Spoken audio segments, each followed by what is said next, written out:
Michel Chassier, bonjour. Bonjour. Revenons sur la session plénière de jeudi 5 février 2015, avec la signature d'un protocole d'accord qui viendra le lendemain sur le contrat plan État-région de Manuel Valls. J'ai dénoncé publiquement la méthode, puisque en fait nous avons simplement débattu des grandes orientations du futur contrat de plan, mais en aucun moment au cours de cette session nous n'avons été amenés à voter pour donner mandat au président pour signer ce protocole d'accord qui n'est pas la signature du contrat de plan, comme on essaie de le faire croire aux habitants de la région centre.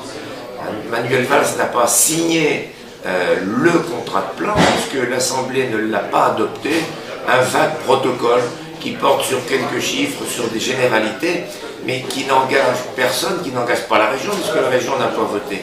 Alors c'est une méthode, c'est un enfumage, ça relève absolument de la communication en période électorale. On le voit bien avec l'approche des élections départementales. Il s'agissait de faire croire que la région était prête, que la région allait obtenir des sommes extraordinaires et que c'était un succès pour l'exécutif, pour les socialistes qui ont bien besoin effectivement de redorer leur blason.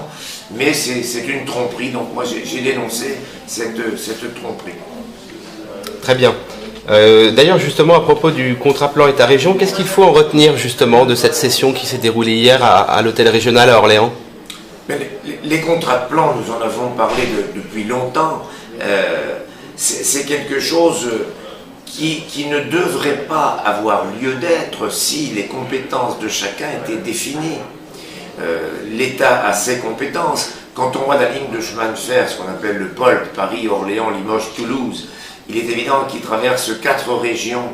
Eh bien, c'est une compétence de l'État, c'est une ligne qui relève de la compétence de l'État. Si c'est chaque région qui décide, comment voulez-vous qu'il y ait un accord entre la région Limousin, enfin maintenant qui est rattachée à Bordeaux, la région centre, etc.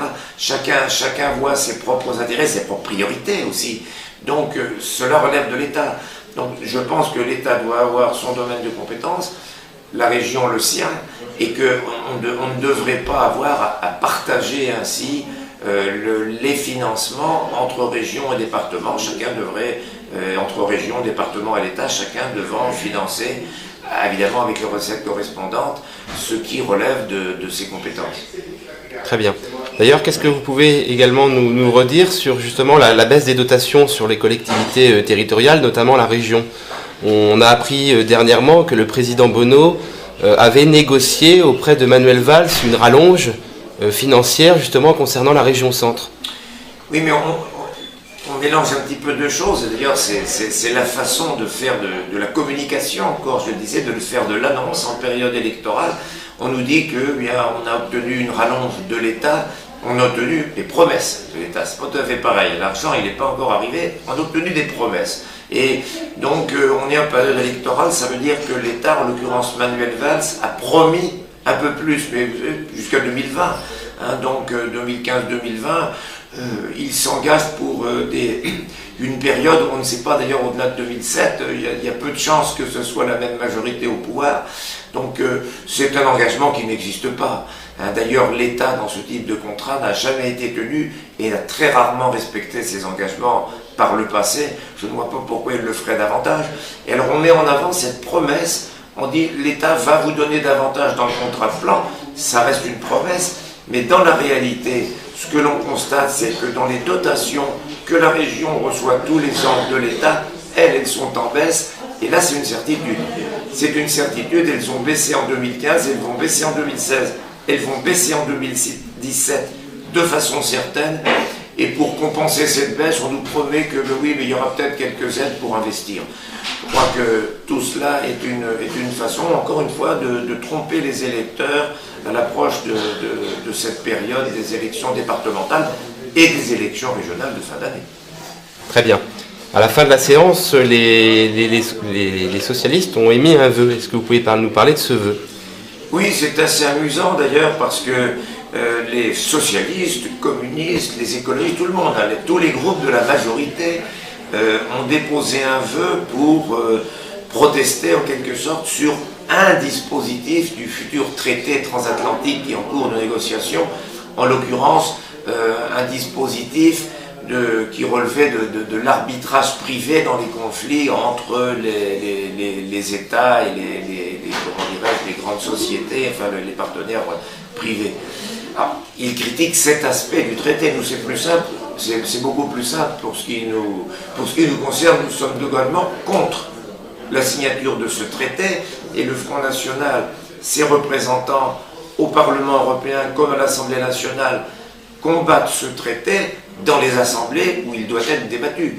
La région centre n'est pas compétente pour en débattre, donc ce vœu était un vœu de pure forme sur une petite partie du traité, et il y avait quelque chose d'assez paradoxal d'ailleurs de voir ces gens de la majorité de gauche demander en quelque sorte que les États conservent leurs prérogatives juridiques.